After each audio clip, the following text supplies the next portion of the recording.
అరణ్యంలో ఒక బ్రహ్మచారి వైరాగ్యంతో తపస్సు చేసుకుంటుంటే పక్కన వేద పాఠశాల టీచర్స్ ఉండి అతను సోమరి, అతని ఆదర్శం తీసుకోకండి, మీరు చదువు మీద దృష్టి పెట్టండి, భగవద్గీత నేర్చుకోండి అని చెప్పారంట. అతను ఊర్లో అడుక్కొచ్చుకుంటాడు, కూర్చుంటాడు అని కూర్చున్నాడు. అతనే అని చెప్పేవాళ్ళంట. 6 సంవత్సరాలు ఒకే తిట్టేది, సోమరి పోతూ ఇక్కడికి వచ్చాడు, తిని పడుకుంటాడు అని తిడుతుంటే చెవులు స్విచ్ ఆఫ్ చేసుకునేది. మనం ఫోన్ స్విచ్ ఆఫ్ చేసుకోవడం తెలుసు కానీ చెవులు స్విచ్ ఆఫ్ చేసుకోవడం కానీ వారు ఆయన స్విచ్ ఆఫ్ చేసుకొని ఉండేది. 6 సంవత్సరాల తర్వాత నువ్వు ఇక్కడ నుంచి అందరు పాఠశాల టీచర్స్ అందరు విద్యార్థులు వచ్చి నిన్ను కొట్టి చంపేస్తాము, నువ్వు చెప్పాలి జవాబు, ఎందుకు కూర్చున్నావు ఇక్కడ, మా కొత్త విద్యార్థులు అంతా సోమరులు అవుతారు, నువ్వు చెప్పాలంటే భగవద్గీతనన్నా ప్రాక్టీస్ చేయొచ్చు కదా, రోజు ఆదర్శం ఉంటది, పారాయణ చేయొచ్చు కదా అట్లీస్ట్ అంటే, నేను కూడా ఒక భగవద్గీత చదువుతున్నానంటే, ఎక్కడ దగ్గర పుస్తకం ఏదంటే మా గురువు గారు ఒక శ్లోకం చెప్పారు, దాన్ని ప్రాక్టీస్ చేస్తున్నానండి, ఊరికేం కూర్చోలేదు అన్నాడంట.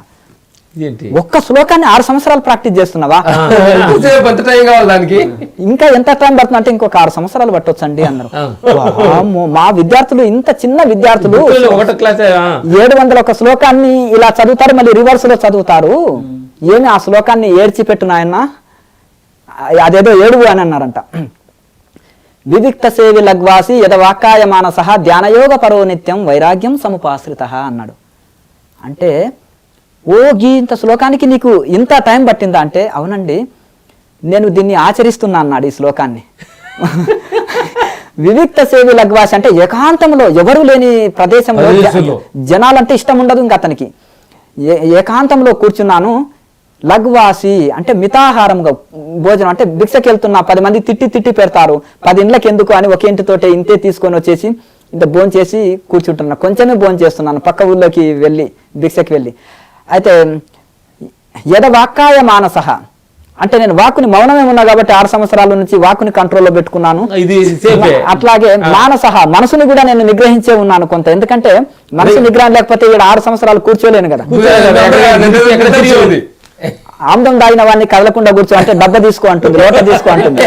వేదులకు ఇచ్చేవాళ్ళు చిన్నపిల్లలకైనా ఆమ్దం పూర్వకాల. కర్మ చేసాం అటువంటిది, కర్మ అనేది అటువంటిది. అంటే మనసు గాలికి మంకీ మైండ్ అంటారు, అంటే కోతి లాంటిది మనసు, వాయువంశ, దాన్ని నిలబెట్టలేము. దీంట్లో కృష్ణుడు కూడా చెప్పారు, ఎందుకంటే అభ్యాసేన తుకంతే వైరాగ్యన గృహ్యతే. పతంజలి కూడా అభ్యాస వైరాగ్యం తన్నిరోధ, ఒకటే విషయం శ్లోకం మార్చి చెప్పారు పతంజలి కృష్ణ పరమాత్మ. అభ్యాస వైరాగ్యాలతోటి మనసు అన్నాడు. ఇది గాలి లాంటిది కాబట్టి దీనికి అభ్యాస వైరాగ్యాలు ఉండాలి. ఆయన బాగా సాధన చేస్తూ ఇంకా ఉండడం వలన అన్ని నిగ్రహించాడు. అంటే వివిక్త సేవి లగ్వాసి యదవాక్కాయ మానస అన్నాడు కదా. ధ్యానయోగ పరో నిత్యం, ఊకి మనసు నిగ్రహిస్తే అయిపోనా?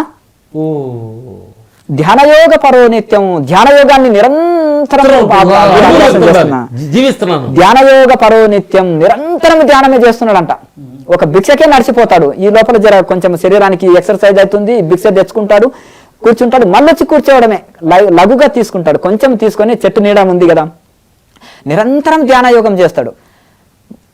ధ్యానయోగ పరో నిత్యం వైరాగ్యం సముపాశ్రిత, దేన్ని వైరాగ్యాన్ని ఆశ్రయించి. ఇప్పుడు వైరాగ్యం లేకపోతే కోరికలు ఉంటాయి, ఇక్కడక్కడ వెళ్ళాలని ఉంటుంది, దేని మీద కోరికలు లేకపోతే, వైరాగ్యం ఉంటే దేని మీద కోరికలు ఉండవు. ఆయనకు వైరాగ్యం ఉంది అన్నాడు, కానీ దాంట్లోనే కొంచెం కొరత ఉందండి అన్నాడు. దేంట్లో అండి? వైరాగ్యంలో. ఏమి కొరత? ఇంత బాగున్నారు కదా అని అంటే, లేదు మీరు నన్ను ముక్కలుగా నరికి వేసినా నేను జవాబు చెప్పకపోతుంటే, ఇంకా కొంత వైరాగ్యంలో మీతోటి మాట్లాడాలి, వీళ్ళకి ఎప్పుడోసారి జవాబు చెప్తే నన్ను దూషించరు కదా అని నన్ను ఊరికే మెదులుతుంది, అప్పుడప్పుడు కదిలిస్తుంది. అందుకనే మీకు జవాబు చెప్పినందుకు నా వైరాగ్యం కొరత అందులో ఉన్నందుకే మాట్లాడాలనిపించింది నాకు. సమాధానం చెప్పాలి, క్లారిటీ ఇవ్వాలని. ఇప్పుడు క్లారిటీ సమాధానం చెప్పారనుకో మళ్ళీ డిస్టర్బ్ చేయరు కదా, ఆ వైరాగ్యం కొరత ఉన్నందుకే. లేదంటే నన్ను ముక్కలుగా నరికి వేసినా నేను మీకు జవాబు చెప్పకపోతుంటే, వైరాగ్యమే సంపూర్ణంగా ఉంటే అని ఇచ్చే వరకు అబ్బా. అంటే చదవడానికి ఈ యొక్క దాన్ని ఆచరణలో పెట్టడానికి మీరు భేదం గమనిస్తే చాలు. అన్ని శాస్త్రాలు కూడా ఇలాగే. అందుకనే ఈ విధంగా ఎన్ని శాస్త్రాలు చదివినామని కాదు, ఎంత ఆచరణ. ఇప్పుడు పూర్వకాలంలో ఉపనిషత్తు